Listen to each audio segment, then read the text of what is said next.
след полунощ, в часовете, когато кукумявките тръгват на лов и над могилите призрачно свети тревата. От черния вир на небето слиза Христос и моли за риза да стопли плътта си. Гласът му е тих, уморен и печален, като глас на самотен пияница, който плаче над празната чаша. Земята е кръчма. Кръчма на древно пристанище и кръстът е фар, онемял и отдавна загаснал. Протяга към мене десница Христос и през страшните рани от гвозди виждам звездите. С приковани криле върху лунния рог сухи облаци бавно се скапват и падат надолу на дрипи. Господи, Господи, устарява светът.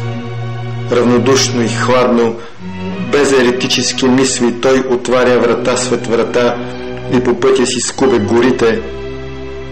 Този свят пеперудите смива на прах и търси красивото в гроб на случайно изровен езичник.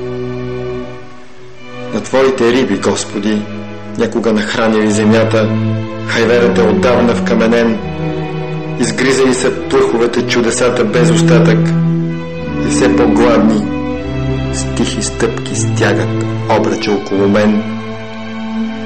Аз нямам броня, аз съм беззащитен. По-беден съм от вятъра дори. Не си отивай, Господи, не си отивай. Вземи последната ми риза. Тя няма да те стопли, но няма и да ми тежи.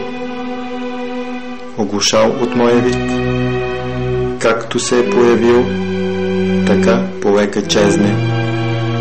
Разтапя се сред бездната на нищото Христос и сякаш никога не го е имал.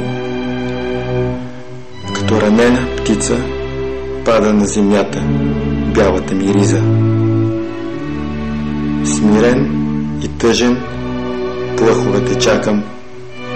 Знам, че страшно много ще боли и се страхувам в последния си земен миг да не заплача.